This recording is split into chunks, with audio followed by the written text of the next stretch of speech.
Greetings, ladies and gentlemen. Scott Casey Gale will feel number one here today, and I'm going to give you my recap and review of the season 1 finale of Star Trek Strange New Worlds, episode 10, entitled A Quality of Mercy. It was written by Henry Alonso Myers and Akiva Goldsman, and it was directed by Chris Fisher. And I thought it was an absolutely outstanding season 1 finale that ended on a good note.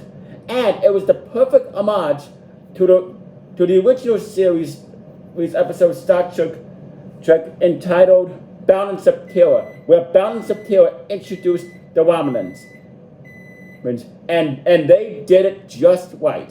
Okay, let's begin with the recap, shall we? Here we go. While the Enterprise and the USS Farragut helped upgrade an outpost along the Romulan neutral zone, Captain Pike meets a young boy he knows will die in the crippling accident he had foreseen through his time crystal. He begins to write a message warning the boy to avoid the scene of the accident, but is visited by his future self, who implores Pike not to change his fate. Using the crystal, Pike finds himself on the Enterprise 7 years in the future.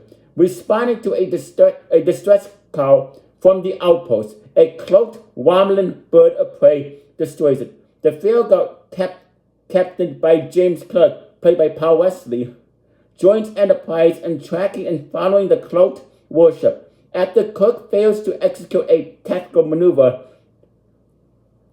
with destroying Farragut, Pike contacts the Romulan captain and negotiates a ceasefire.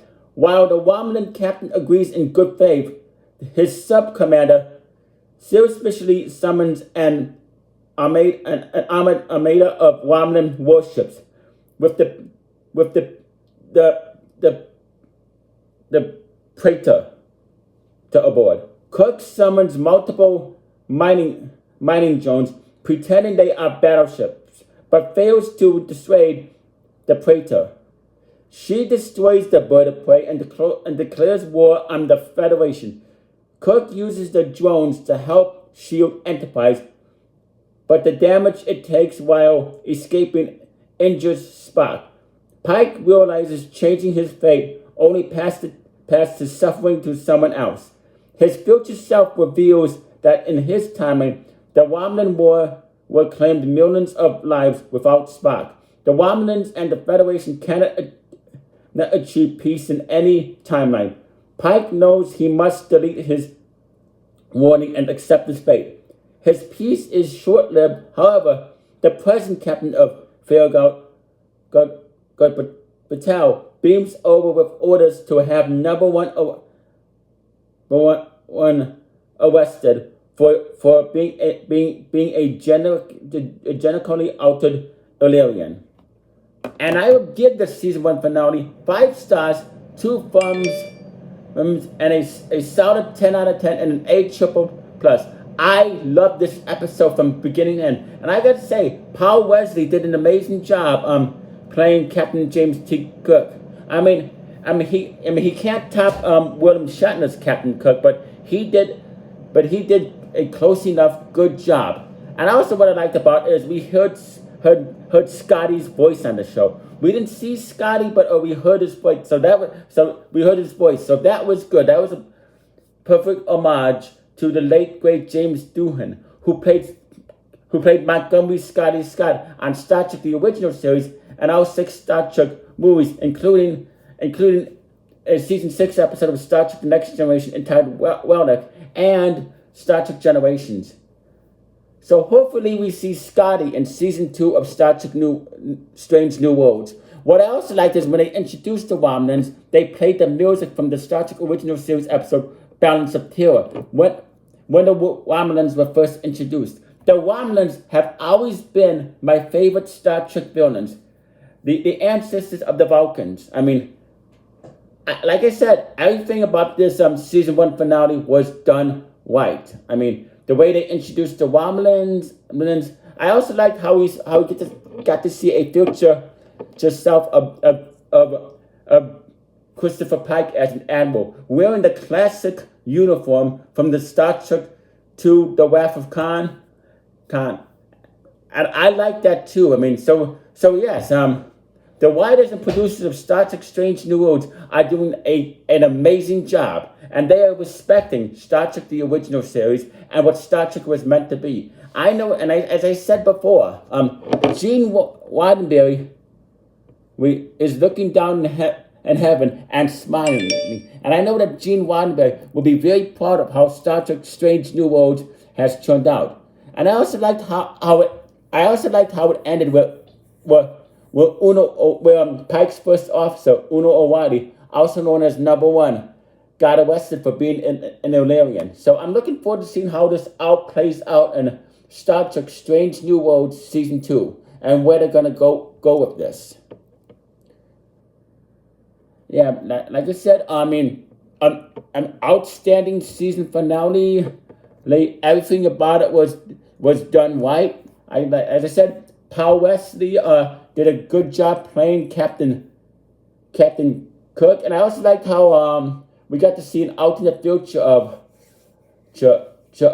what happens to Christopher Pike, and unfortunately, Lieutenant Spike suffered the fate that Pike originally suffered. So Pike decided not to alter the future, decided not to change the timing, and I respect it. I respect that the writers did that. And I like how Christopher Pike Christopher Pike accepted his fate of what happens to him in the future. So I don't know when we're going to see Captain Pike get burned. I don't know if it's going to happen in season 2, or I'm guessing it's not going to happen until later on in the seasons, if Star Trek Strange New Worlds comes back for season 3 and 4. But yeah, like I said, Anson Mount is doing an amazing job as Christopher Pike. Ethan Peck is doing an amazing job as Lieutenant Spock. And I know that Leonard Nimoy, the late great Leonard Nimoy, will be proud of Ethan Peck's performance as Spock. And now, how would I wait Star Trek Strange New Worlds as a season? I would wait the whole entire season. 5 stars, 2 thumbs up, way up, an 8 plus, and a solid 10 out of 10. Yes, every episode of Star Trek Strange New Worlds I enjoyed. All 10 episodes I enjoyed. This is Star Trek. This is how you respect Star Trek. Keep it up, writers, because you are doing an amazing job with Star Trek Strange New Worlds. And I'm going to say that, I said many times, but it's now effectively official. Star Trek Strange New Worlds is my favorite Star Trek spin-off since The Next Generation, Deep Space Nine, Voyager, and Enterprise. I am loving Star Trek Strange New Worlds with a passion. Good job, writers. Good job, actors and actresses. And I said, bring on season 2, but we're going to have to wait until 2023 for season 2. And I think that season 2 is going to be just as great as season 1, but will be better. I don't know. But like I said, thank you, Star Trek Strange New Worlds. You have brought back the respect that Star Trek once had. Forget about Discovery and forget about Picard, because they just don't feel like Star Trek. But hopefully season 3 of Star Trek Picard takes lessons. Anyway, you comment down below in the comment section and tell me what you thought of this season 1 finale of Star Trek Strange New Worlds, and what you think about the homage they did to the original series episode Balance of Terror, and what you think about the Romulans. Anyway, I want to see more Romulans in season 2 of Star Trek Strange New Worlds, and I want to see Klingons as well. Like I said, anyway, you all have a good night. You stay classy, live long and prosper, and peace out. And thank you for watching.